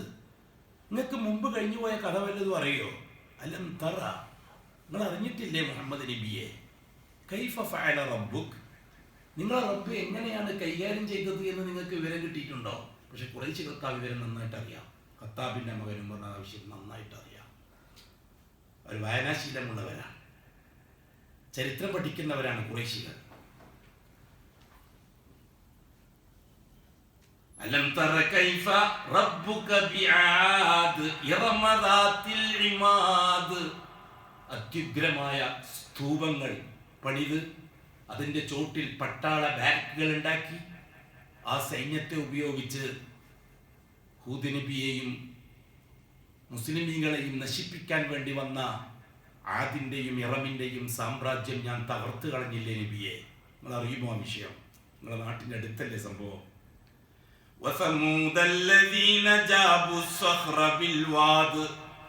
വലിയ വലിയ യമന്റെ ഭാഗത്ത് വലിയ വലിയ മതിലുകൾ, പർവ്വതങ്ങൾ, പാറയിടം പർവ്വതങ്ങൾ തുരന്ന് അതിൻ്റെ ഉള്ളിൽ കൊട്ടാരങ്ങൾ പണിത് അതിൻ്റെ ഉള്ളിൽ പട്ടാളത്തെ വിന്യസിപ്പിച്ച് സാലിഹ് നബിയെയും മുസ്ലിം ന്യൂനപക്ഷത്തെയും നശിപ്പിക്കാൻ യമന്റെ ഭാഗം, ഇന്നത്തെ ഒമാന്റെ ഒക്കെ ഭാഗം, ആ ശക്തികൾ, ആ സമൂദിന്റെ ശക്തികളെ നിങ്ങൾ റബ്ബ് കൈകാര്യം ചെയ്തില്ലേ മുഹമ്മദ് നബിയെ? നിങ്ങൾ എന്തിനാണ് പേടിക്കുന്നത്? നിങ്ങൾ ആരെയാണ് പേടിക്കുന്നത്? റോമിൽ നിന്ന് വരുന്ന ക്രിസ്ത്യാനികളെയോ പേർഷ്യയിൽ നിന്ന് വരുന്ന മജൂസികളെയോ ആണോ? മക്കത്തുനിന്ന് വരുന്ന ഖുറൈശികളെയോ ഖൈബറിൽ നിന്നും ഒറ്റുകൊടുക്കുന്ന ജൂതന്മാരെയോ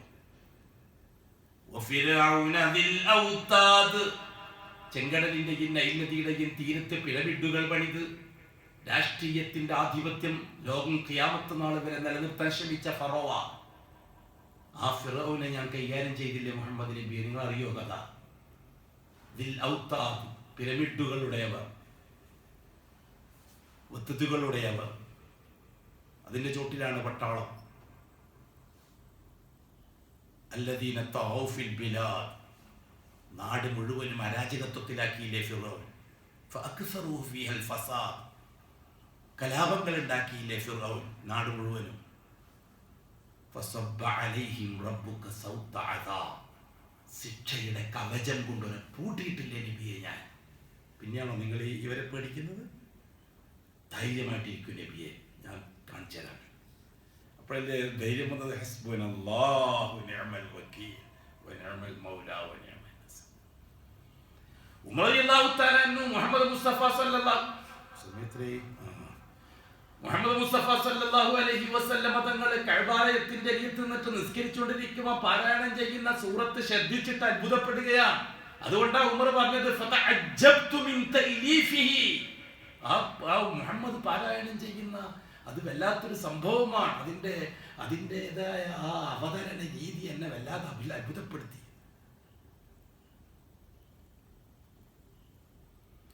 റസൂലുള്ളാഹി സ്വല്ലല്ലാഹു അലൈഹി വസല്ലം അത് കഴിഞ്ഞിട്ട് പിന്നെ നേരെ തിരിയുന്ന ഖിയാമത്ത് നാളിലേക്കാണ്. ഫഇദാ നുഫിഖ ഫിസ്സൂരി നഫഖതൻ വാഹിദ, ഇതിലപ്പുറം ഫഹുമിലത്തിൽ അർദു വൽ ജിബാലു ഫദുക്കതാ ദക്കതൻ വാഹിദ. നേരെ ഖിയാമത്ത് നാളിലേക്കാണ് പോകുന്നത്.